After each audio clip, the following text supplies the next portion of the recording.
Hi hello friends, welcome to my channel. Gauri Kalyana ಧಾರಾವಾಹಿಯ ನಾಳಿನ ಸಂಚಿಕೆಯಲ್ಲಿ ಏನಾಗುತ್ತೆ ಅಂತ ನೋಡೋಣ ಪೂರ್ತಿಯಾಗಿ. ಸಂಚಿಕೆಗಂತೂ ತುಂಬ ಚೆನ್ನಾಗಿದೆ. ನೀವಂತೂ ಈ ವಿಡಿಯೋನ ಮಿಸ್ ಮಾಡ್ಕೊಳ್ಳೇಬೇಡಿ. ಇಷ್ಟು ದಿನ ನಾವು ವಿವೇಕ್ ಮತ್ತು ಗೌರಿ ಯಾವಾಗಲೂ ಬೇಗ ಒಂದಾಗಬೇಕು ಅಂತ ಕಾಯ್ತಿದ್ದೋ ಅಲ್ವಾ. ಸೊ ಗೌರಿ ಯಾವಾಗಲೂ ವಿವೇಕ್ನ ಕೀಟ್ಲೆ ಮಾಡ್ತಿದ್ರು, ಆದರೆ ಗೌರಿ ಮಾತ್ರ ವಿವೇಕ್ಗೆ ದೂರದಿಂದ ದೂರನೇ. ಆದರೆ ಇನ್ನು ಮುಂದೆ ಗೌರಿಯಿಂದ ವಿವೇಕ್ನ ಯಾರೂ ದೂರ ಮಾಡೋಕ್ಕಾಗಲ್ಲ, ಆ ಥರ ಒಂದು ಸಂಚಿಕೆ ಇಲ್ಲಿ ಕ್ರಿಯೇಟ್ ಆಗಿದೆ. ಬನ್ನಿ ಸಂಚಿಕೆ ಏನಾಗುತ್ತೆ ಪೂರ್ತಿಯಾಗಿ ಅಂತ ನೋಡೋಣ. ನೀವಿನ್ನು ವಿಡಿಯೋಗೆ ಸಬ್ಸ್ಕ್ರೈಬ್ ಆಗಿಲ್ಲ ಅಂದರೆ ದಯವಿಟ್ಟು ನನ್ನ ಚಾನಲ್ಗೆ ಸಬ್ಸ್ಕ್ರೈಬ್ ಮಾಡಿ. ಗೌರಿ ಕಲ್ಯಾಣ ಧಾರಾವಾಹಿಯ ಎಲ್ಲ ಸೀರಿಯಲ್ ಅಪ್ಡೇಟ್ನ ಇದರಲ್ಲಿ ನೀವು ನೋಡ್ಬೋದು. ಸಂಚಿಕೆ ಆರಂಭದಲ್ಲಿ ಈ ಕಡೆ ದಿನಬಂಧು ಕಂಪನಿಗೆ ಒಂದು ದೊಡ್ಡ ಆರ್ಡ್ರ್ ಬಂದಿರುತ್ತೆ. ಸೊ ಅದಕ್ಕೆ ಡಿಸೈನ್ ಬಿಡಿಸ್ಬೇಕು ಅಂತ ಎಲ್ಲನೂ ಗೊತ್ತಿರುತ್ತೆ. ಸೊ ಪಿಂಕಿನೇ ಡಿಸೈನ್ನ ರೆಡಿ ಮಾಡ್ತಾ ಇದ್ದಾಳೆ ಅಂತ ವಿವೇಕ್ ಅನ್ಕೊತಾರೆ. ಆದರೆ ಗೌರಿ ತಾನು ಮಾಡ್ತಿರೋ ಡಿಸೈನ್ಸ್ಗೆ ಸ್ವಲ್ಪ ಮಟ್ಟಿಗಾದರೂ ಸಂಬಳ ಅಂದರೆ ಸ್ಯಾಲ್ರಿ ಸಿಕ್ಕಿದ್ರೆ ನಮ್ಮ ತಂದೆ ತಾಯಿಗೆ ಹೆಲ್ಪ್ ಮಾಡಬೇಕು ಅಂತ ಇರ್ತಾಳೆ. ಆ ನಿಟ್ಟಿನಲ್ಲಿ ಪಿಕ್ಕಿ ಡಿಸೈನ್ಸ್ ಎಲ್ಲ ನೋಡಾದ್ಮೇಲೆ ವಿವೇಕ್ ಅವರು ತುಂಬ ಇಷ್ಟಪಡ್ತಾರೆ. ಇದನ್ನು ನೀವೇ ಮಾಡಿದ್ರು ಅಂದಾಗ, ಇಲ್ಲ ಸರ್ ನನಗೆ ಗೊತ್ತಿರೋರು ಯಾರೋ ಮಾಡಿಕೊಟ್ರು ಅಂದಾಗ, ಹೌದಾ ಹಾಗಿದ್ರೆ ಅವ್ರನ್ನ ಕಂಪನಿಗೆ ಕರೆಸಿ ಅವ್ರ ಕೈಲೇ ಮಾಡಿಸೋಣ ಈ ಒಂದು ಕೆಲಸನ ಅಂದಾಗ, ಇಲ್ಲ ಸರ್ ಅವ್ರಿಗೆ ಮದುವೆ ಆಗಿದೆ, ಅವ್ರ ಗಂಡ ಕಳಿಸಲ್ಲ ಅಂತೇಳ್ಬಿಟ್ಟು ಹೇಳ್ತಾರೆ. ಹೌದಾ ಸರ್, ಇದರಿಂದ ಅವರು ಸ್ವಲ್ಪ ಸ್ಯಾಲ್ರಿನ ಎಕ್ಸ್ಪೆಕ್ಟ್ ಮಾಡ್ತಾ ಇದ್ದಾರೆ ಅಂದಾಗ, ಅಯ್ಯೋ ಅದಕ್ಕೇನು ಕೊಡೋಣ, ಇಂಥ ಒಳ್ಳೆ ಡಿಸೈನ್ ಬಿಡಿಸಿರೋರಿಗೆ ಸ್ಯಾಲ್ರಿ ಕೊಡಲ್ಲ ಅಂತ ಅನ್ನೋಕ್ಕಾಗುತ್ತಾ, ಖಂಡಿತ ಕೊಡ್ತೀನಿ ಪಿಂಕಿ ಅಂತೇಳ್ಬಿಟ್ಟು ವಿವೇಕ್ ಹೇಳ್ತಾರೆ. ಇನ್ನು ಅಕೌಂಟ್ಸ್ ಬಂದಿಲ್ಲ, ಅಕೌಂಟ್ಸ್ ಕೊಡೋರು ದುಡ್ಡು ಇದು ಮಾಡೋರು ರವಾನೆ ಮಾಡೋರು ಬಂದಿಲ್ಲ ಅಂತೇಳ್ಬಿಟ್ಟು 1-2 ದಿನ ಟೈಮ್ನ ತಗೊತಾರೆ. ಇನ್ನು ಮನೇಲಿ ದಿನಬಂಧು ಕುಟುಂಬದಲ್ಲಿ ತಾತ ಅವ್ರದ್ದೇ ಅಂತಿಮ ನಿರ್ಧಾರ ಆಗಿರುತ್ತೆ. ಸೊ ಅವರು ಎಲ್ಲ ಫೈಲ್ಸ್ಗಳನ್ನ ಚೆಕ್ ಮಾಡ್ತಾ ಇರ್ತಾರೆ. ಈಗ ಬಂದಿರೋ ಈ ಒಂದು ಪ್ರಾಜೆಕ್ಟ್ ಡಿಸೈನ್ ಏನಿದೆ, ಡಿಸೈನ್ ಒಡವೆದು, ಸೊ ಅದನ್ನು ಸಹ ಚೆಕ್ ಮಾಡಬೇಕಾದ್ರೆ ವಿವೇಕ್ನ ಕೇಳ್ತಾರೆ. ವಿವೇಕು ಆಫೀಸಿಂದ ಮನೆಗೆ ಬಂದಿರ್ತಾರೆ. ಇನ್ನು ಈ ಕಡೆ ಇವ್ರು ಚಿಕ್ಕಪ್ಪಂಗೆ ಮರವಿನ ಕಾಯಿಲೆ ಇರೋದ್ರಿಂದ ಒಂದು ತಂದು ಕೊಟ್ಟರೆ ಒಂದು ತಂದ್ಕೊಂಡು ಕೊಡ್ತಿರಲ್ಲ. ಇನ್ನು ವಿವೇಕ್ ಬಾರಪ್ಪ ಇಲ್ಲಿ, ನನಗೆ ಇವಾಗ ನೀವು ಹೊಸ್ದಾಗಿ ಪ್ರಾಜೆಕ್ಟ್ ಮಾಡ್ತಾ ಇದ್ದೀರಲ್ಲ, ಅದರಲ್ಲಿ ಯಾವ್ಯಾವ ಡಿಸೈನ್ಸು ನಿಮಗೆ ರೆಡಿ ಮಾಡಿಸಿದ್ದೀರಾ ಅಂತ ಹೇಳ್ಬಿಟ್ಟು ನೀನು ನಿಮ್ಮ ಅಪ್ಪಂಗೆ ಕಳಿಸಿದ್ದಂತಲ್ಲ, ಆ ಡಿಸೈನ್ಸ್ನ ನಾನು ನೋಡ್ಬೋದು ಅಂದಾಗ, ಖಂಡಿತ ತಾತ, ಖಂಡಿತ ನೋಡ್ಬೋದು, ನಮ್ಮ ರೂಮಲ್ಲೇ ಫೈಲ್ಸ್ ಇದೆ ಅಂತೇಳ್ಬಿಟ್ಟು ವಿವೇಕ್ ಹೇಳ್ತಾರೆ. ಅಷ್ಟರಲ್ಲಿ ಈ ಕಡೆ ನಮ್ಮ ಮೋನಿಕು ನಾವು ಥರ ಬೇರೆ ರೀತಿನೇ ಹೋಗಿರುತ್ತೆ. ಏನಪ್ಪ ಅದು ಅಂದರೆ, ನಾನು ಈಗ ದೊಡ್ಡ ಹೀರೋಯಿನ್ ಆಗ್ತಾಯಿದ್ದೀನಿ, ಮಾಡೆಲ್ ಆಗ್ತಾಯಿದ್ದೀನಿ. ಸೊ ಹಂಗಾಗಿ ನಾನು ಈ ಥರ ನೀವು ತಿನ್ನೋ ಅನ್ನ ಸಾಂಬಾರು ಆ ಥರ ಊಟ ಎಲ್ಲ ತಿನ್ನೋಕ್ಕೆ ಸಾಧ್ಯನೇ ಇಲ್ಲ. ಏನಿದ್ರು ನಾನು ಬರೀ ವೆರೈಟಿ ಕಾಸ್ಟ್ಲಿ ಫ್ರೂಟ್ಸ್ ಮಾತ್ರ ತಿನ್ನಬೇಕು, ಡಯಟ್ ಫುಡ್ನ ಅಂತೇಳ್ಬಿಟ್ಟು ಮನೆಯವ್ರ ಮುಂದೆ ಹೇಳ್ಬಿಡ್ತಾಳೆ. ಇನ್ನು ಹರಿತಾ ಅಜ್ಜಿ ಎಲ್ಲರೂ, ಡಯೆಟ್ಟಾ, ನೀನು ಪ್ರೆಗ್ನೆಂಟಲ್ಲಿ ಯಾರಾದರೂ ಡಯೆಟ್ ಮಾಡ್ತಾರಾ, ನಿನ್ಗೇನು ಕನ್ನಡ ಅರ್ಥ ಆಗಲ್ವ ಅಂದ್ಬಿಟ್ಟು ಸರಿತಾ ಹೇಳ್ತಾರೆ. ಅಯ್ಯೋ ಅದೇನೋ ಹೇಳ್ತಾರಲ್ಲ, ಚೀಪ್ ಜನಗಳು, ಅವ್ರ ಮನೇಲಿ ತಿನ್ನಕ್ಕೆ ಅನ್ನನೂ ಗತಿ ಇರಲಿಲ್ಲ, ಅಲ್ಲಿಂದ ಬಂದವರು ಈಗ ಬಂದು ಇಲ್ಲಿ ಡಯೆಟ್ ಮಾಡ್ತಾರಂತೆ, ಹೌದು ಚೀಪ್ ಅಂತೇಳ್ಬಿಟ್ಟು ಚಂಚಲ ಮಾತಾಡ್ಬಿಡ್ತಾಳೆ. ಗೌರಿ ಇದ್ದೋಳು, ಚಂಚಲ ಅವರೇ ಸರಿಯಾಗಿ ಮಾತಾಡೋದನ್ನ ಕಲೀರಿ ಫಸ್ಟು, ನಮ್ಮನೇಲಿ ಏನು ತಿನ್ನೋಕ್ಕೆ ಗತಿ ಇಲ್ದಂಗೆ ನಾವು ಇರಲಿಲ್ಲ, ನಾವು ಹೊಟ್ಟೆ ತುಂಬಾ ಊಟನೇ, ನಾವು ಮನುಷ್ಯನೇ ನಾವು ಅಂದ್ಬಿಟ್ಟು ಹೇಳ್ತಾ ಇರ್ತಾಳೆ. ಅಯ್ಯೋ ಅಕ್ಕನಿಗೆ ಬೈದರೆ ತಂಗಿ ಎದ್ಬಿಡ್ತಾಳಲ್ಲಪ್ಪ ಅಂದಾಗ, ಮತ್ತೆ ಅಕ್ಕ ತಾನೇ, ಏನು ಕೈದೆಲ್ಲ ನಿನ್ನ ಅವತಾರ, ಡಯೆಟ್ ಮಾಡೋ ಅವಶ್ಯಕತೆ ಇಲ್ಲ, ನೀನಿವಾಗ ಬಸ್ರಿ ಅಂದರೆ ಎಲ್ಲ ಯಾವ ರೀತಿ ನಾವು ಊಟ ಮಾಡ್ತೀವೋ ಅದೇ ಥರ ಮಾಡಬೇಕು, ಇನ್ನೂ ಜಾಸ್ತಿ ಊಟ ಮಾಡಬೇಕು, ಯಾಕೆಂದರೆ ಮಗು ಬೆಳವಣಿಗೆ ಆಗಬೇಕಲ್ಲ ಅಕ್ಕ ಅಂತೇಳ್ಬಿಟ್ಟು ಗೌರಿ ಹೇಳ್ತಾ ಇರ್ತಾಳೆ.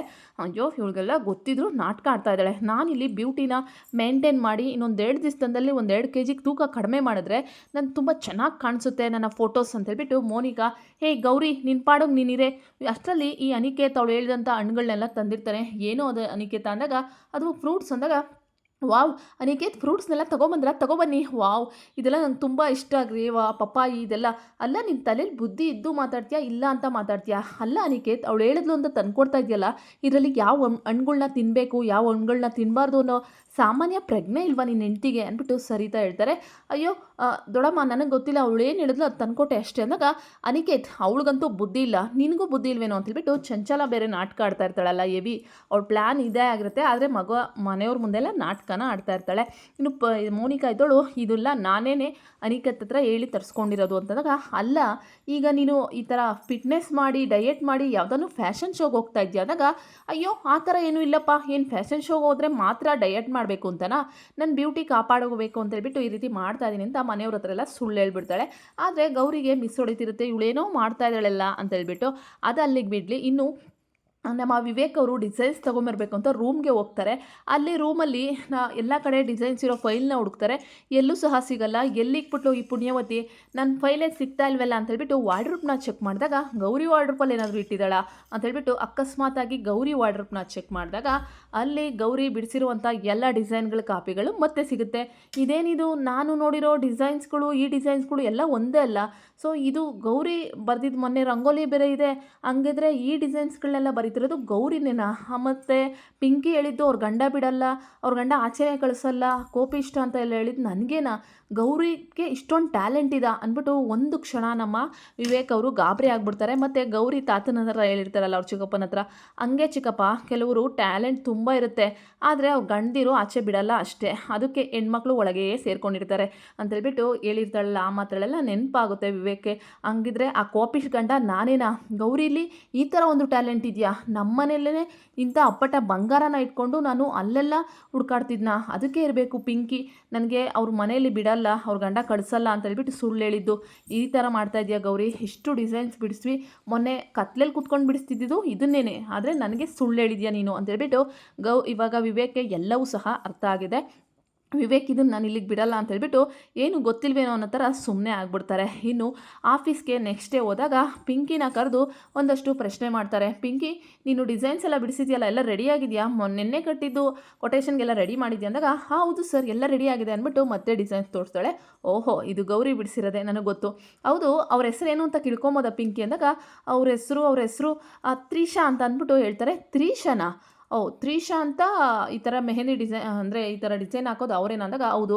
ಸರಿ, ಅವ್ರ ಅಡ್ರೆಸ್ ಎಲ್ಲಿಂದ ಕೊಡೋಕ್ಕಾಗುತ್ತಾ ಅಂದಾಗ ಅಯ್ಯೋ ಸರ್ ಅವ್ರ ಅಡ್ರೆಸ್ ಎಲ್ಲ ಸಿಗಲ್ಲ, ನನಗೆ ಅವರು ದೂರದ ಫ್ರೆಂಡ್ ಅಷ್ಟೇ, ಅವ್ರ ಗಂಡ ತುಂಬ ಸ್ಟ್ರಿಕ್ಟು ಸರ್, ಇವಾಗ ಅಲ್ಲೆಲ್ಲ ಹೋದರೆ ಪ್ರಾಬ್ಲಮ್ ಅಂದಾಗ ಅಲ್ಲ ಪಿಂಕಿ, ಅವ್ರಿಗೆ ಇನ್ನೂ ಜಾಸ್ತಿ ಸಂಬಳ ಕೊಟ್ಟು ಪಾಪ ಅವ್ರಿಗೂ ಹೆಲ್ಪ್ ಆಗಬೇಕಲ್ವಾ, ಅಂಥವ್ರನ್ನ ನಮ್ಮ ಆಫೀಸ್ ಕರೆಸಿ ಒಂದು ಕೆಲಸ ಕೊಟ್ಟರೆ ಹೆಂಗಿರುತ್ತೆ? ಅವ್ರ ಗಂಡನ ಹತ್ರ ನಾನು ಮಾತಾಡ್ತೀನಿ, ಕರೆಸಿ ಅಂದ್ಬಿಟ್ಟು ವಿವೇಕ್ ಹೇಳ್ತಾರೆ. ಅಯ್ಯೋ ದೇವ್ರೆ. ಇನ್ನು ಗೌರಿ ಫೋನಲ್ಲಿ ಇರ್ತಾಳೆ. ಪಿಂಕಿ ನೀನೇನು ಮಾತಾಡೋಕೆ ಹೋಗ್ಬೇಡ, ಏನು ಮಾತಾಡಿದ್ರು ಸಿಗಾಕೊಂಡ್ಬಿಡ್ತೀಯ ಈಗ ಅಂತೇಳ್ಬಿಟ್ಟು ಗೌರಿ ಹೇಳ್ತಾ ಇರ್ತಾಳೆ. ಸರಿ ಸರ್, ನಾನು ಏನಾದರೂ ಒಂದು ಟ್ರೈ ಮಾಡ್ತೀನಿ ಅಂದ್ಬಿಟ್ಟು ಪಿಂಕಿ ಆಚೆ ಬಂದುಬಿಡ್ತಾಳೆ. ಮೇಡಮ್ ಈಗ ಏನು ಮಾಡೋದು ಅಂದಾಗ ಗೌರಿ ನನ್ನ ಹತ್ರನೇ ಆಟ ಆಡ್ತೀಯಾ? ಈಗ ನಿನ್ನ ಬಂಡವಾಳನ ಬಯಲು ಮಾಡ್ತೀನಿ, ಆದರೂ ಇಂಥ ಒಳ್ಳೆ ಕಲೆ ಇಟ್ಕೊಂಡು ನಾನು ನಿನ್ನ ಗುರುತಿಸ್ಲಿಲ್ವಲ್ಲ, ಅದು ನನ್ನ ದಡ್ತನ ಅನಿಸುತ್ತೆ, ಇದಕ್ಕೆ ನಿನಗೆ ಒಂದು ಒಳ್ಳೆ ಬೆಲೆ ಕೊಡಲೇಬೇಕು ಅಂತೇಳ್ಬಿಟ್ಟು ವಿವೇಕ್ ಯೋಚನೆ ಮಾಡ್ತಾರೆ. ಇನ್ನು ಮನೇಲಿ ಚಂಚಲ ಮತ್ತು ಮೋನಿಕಾ ಸೇರಿಕೊಂಡು ಗೌರಿ ಮೇಲೆ ಮಾಡ್ತಿದ್ದಂಥ ದರ್ಬಾನ ನೋಡಿ ಸರಿತಾ ಇದ್ದೋಳು, ಏ ಚಂಚಲ, ಏನು ನೀನು ನನ್ನ ಸೊಸೆ ಮೇಲೆ ನೀನು ದರ್ಪ ಮಾಡೋದು? ನಿನ್ನ ಸೊಸೆಗೆ ನ್ಯಾಯವಾಗಿ ಬುದ್ಧಿ ಕಲಿಸಿಲ್ಲ, ಅದರಲ್ಲಿ ಗೌರಿ ವಿರುದ್ಧವಾಗಿ ಮಾತಾಡ್ತಿರಲ್ಲ, ನಿಮಗೇನು ಅನ್ಸಲ್ವಾ ಅಂತೇಳ್ಬಿಟ್ಟು ಹೇಳ್ತಾ ಇರ್ತಾರೆ. ಪರವಾಗಿಲ್ವಾ, ಈ ನಡುವೆ ಸೊಸೆ ಮೇಲೆ ಪ್ರೀತಿ ಜಾಸ್ತಿ ಆಗ್ಬಿಟ್ಟಿರಂಗಿದೆ ಅಂದ್ಬಿಟ್ಟು ಚಂಚಲ ಇದ್ದೋಳು, ಅದೇನದು ಇಷ್ಟು ದಿನ ಇಲ್ದಿದ್ದ ಪ್ರೀತಿ ಈಗ ಉಕ್ಕರಿತಾ ಇದೆ ಅಂದಾಗ ಪ್ರೀತಿ ಉಕ್ಕರಿತಾ ಇದೆ ಅಂತ ಹೇಳ್ತಿಲ್ಲ, ಹೆಣ್ಮಕ್ಳು ಸಭ್ಯತೆ ಇದ್ದರೆ ಒಂದು ಲಕ್ಷಣ, ಅದರಲ್ಲೂ ನಮ್ಮ ಕುಟುಂಬದಲ್ಲಿ ಹೆಣ್ಮಕ್ಳು ಹೇಗಿರಬೇಕೋ ಹಾಗೇ ಇರಬೇಕು, ಬಸ್ರಿ ಬಾಣಿಂತನ ಅಂದರೆ ಅದಕ್ಕೆ ಒಂದು ರೀತಿ ರಿವಾಜ್ ಅಂತ ಇರುತ್ತೆ, ನಿನ್ನ ಸೊಸೆಗೆ ಮೊದಲು ಅದನ್ನು ಕಲಿಸ್ಕೊಡು, ಅದನ್ನು ಬಿಟ್ಟು ಬೇರೆಯವ್ರನ್ನ ಆಳ್ಸೋದಲ್ಲ, ಅವಳು ಈ ಮನೆಗೆ ಸೊಸೆನೇ, ಗೌರಿನೂ ಈ ಮನೆಗೆ ಸೊಸೆನೇ ಅಂತೇಳ್ಬಿಟ್ಟು ಸರಿತಾ ಹೇಳ್ತಾ ಇರ್ತಾರೆ. ಪರವಾಗಿಲ್ಲ, ನಮ್ಮ ಅತ್ತೆ ಈಗಾದರೂ ನನ್ನ ಕಡೆಗೆ ಸ್ವಲ್ಪನಾದರೂ ಮಾತಾಡಿದ್ರಲ್ಲ, ಐ ಲವ್ ಯು ಅತ್ತೆ ಅಂದ್ಬಿಟ್ಟು ಗೌರಿ ಹೇಳ್ಕೊತಾ ಇರ್ತಾಳೆ. ಇನ್ನು ನಮ್ಮ ಪಿಂಕಿಗೆ ದೊಡ್ಡ ಪೀಕ್ಲಾಟ ಆಗೋಗುತ್ತೆ. ಈಗ ಏನು ಮಾಡೋದು ಗೌರಿ ಮೇಡಮ್ ಅಂದಾಗ ಏನೋ ಒಂದು ಮಾಡೋಣ, ಯೋಚನೆ ಮಾಡೋಣ, ಆದರೆ ನಾನೇ ಅಂತ ದಯವಿಟ್ಟು ಹೇಳ್ಬೇಡ ಪಿಂಕಿ ಅಂತೇಳ್ಬಿಟ್ಟು ಗೌರಿ ಹೇಳ್ತಾಳೆ. ಈಗ ತ್ರಿಷಾ ಆಗಿ ನಮ್ಮ ಗೌರಿನೇ ಬರ್ತಾರಾ, ಇಲ್ಲ ತ್ರಿಷಾ ಅಂತ ಬೇರೆಯವ್ರನ್ನ ಕರೆಸ್ತಾರಾ ಗೊತ್ತಿಲ್ಲ. ಒಟ್ಟಲ್ಲಿ ವಿವೇಕ್ ಅಂತೂ ಕಾಯ್ತಾ ಇದ್ದಾರೆ ಆ ತ್ರಿಷಾ ಯಾರು ಅಂತ ನೋಡೋಕ್ಕೆ. ವಿವೇಕ್ಗೆ ಗೊತ್ತು ಇದು ಗೌರಿ ಅಂತಲೇ, ಆದರೆ ಗೌರಿಗೆ ಗೊತ್ತಿಲ್ಲ ವಿವೇಕಿಗೆ ಗೊತ್ತಾಗಿದೆ ಸತ್ಯ ಅಂತ. ಒಟ್ಟಿನಲ್ಲಿ ವಿವೇಕ್ಗೆ ಒಳಗೆ ಹೆಮ್ಮೆ ಆಗ್ತಾಯಿದೆ, ನನ್ನ ಹೆಂಡತಿ ಈ ಥರ ಒಂದು ಡಿಸೈನ್ಸ್ ಬಿಡ್ತಾಳೆ, ಈ ಥರ ಒಂದು ಕಲೆ ಇದೆ ಅಂದರೆ ನಮ್ಮ ಬಿಸ್ನೆಸ್ಗೆ ಎಷ್ಟು ಹೆಲ್ಪ್ ಆಗುತ್ತೆ, ನನ್ನ ಹೆಂಡ್ತಿ ಅಂತ ಹೇಳ್ಕೊಳ್ಳೋಕ್ಕೆ ನನಗೆ ತುಂಬಾ ಪ್ರೌಡ್ ಆಗುತ್ತೆ ಅಂದ್ಬಿಟ್ಟು ವಿವೇಕ್ ಯೋಚನೆ ಮಾಡ್ತಿರ್ತಾರೆ. ಗೌರಿ ಪುಣ್ಯವತಿ ಸುಮ್ಮನೆ ಮಾತಾಡೋಳಲ್ಲ, ಎಲ್ಲ ಕೆಲಸದಲ್ಲೂ ಅವಳು ತುಂಬ ಬುದ್ಧಿವಂತೆ ಅನ್ನೋದು ವಿವೇಕ್ಗೆ ಗೊತ್ತಾಗಿದೆ. ನಾನೇ ಅನಿಸುತ್ತೆ ತುಂಬ ಜಾಸ್ತಿ ಅವಳನ್ನ ಗೋಳಾಡಿಸ್ಬಿಟ್ಟೆ, ತಲೆನೋವು ಅಂತ ಹಾಕ್ಕೊಂಡಿದ್ದಕ್ಕೆ ಅವಳು ಎಷ್ಟು ಬೇಜಾರಾದ್ಲು. ಇವಾಗ ನಾನು ಈ ಥರ ಒಂದು ಅಪ್ರಿಷಿಯೇಟ್ ಕೆಲಸ ಮಾಡಿದ್ದಾಳೆ ಅಂದರೆ ಖಂಡಿತ ಅವಳಿಗೆ ಒಂದು ಗಿಫ್ಟ್ ಕೊಡಲೇಬೇಕು, ಇದನ್ನು ಮನೆಯಲ್ಲೆಲ್ಲ ಹೇಳಲೇಬೇಕು ಅಂತೇಳ್ಬಿಟ್ಟು ಯಾರದು ತ್ರಿಷಾ ಕರೆಸು ಅಂತೇಳ್ಬಿಟ್ಟು ಪಿಂಕಿಗೆ ಹೇಳಿರ್ತಾರೆ.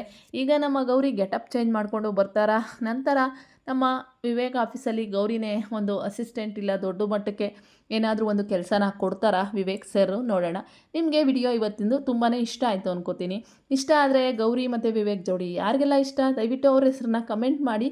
Thank you so much for watching and bye.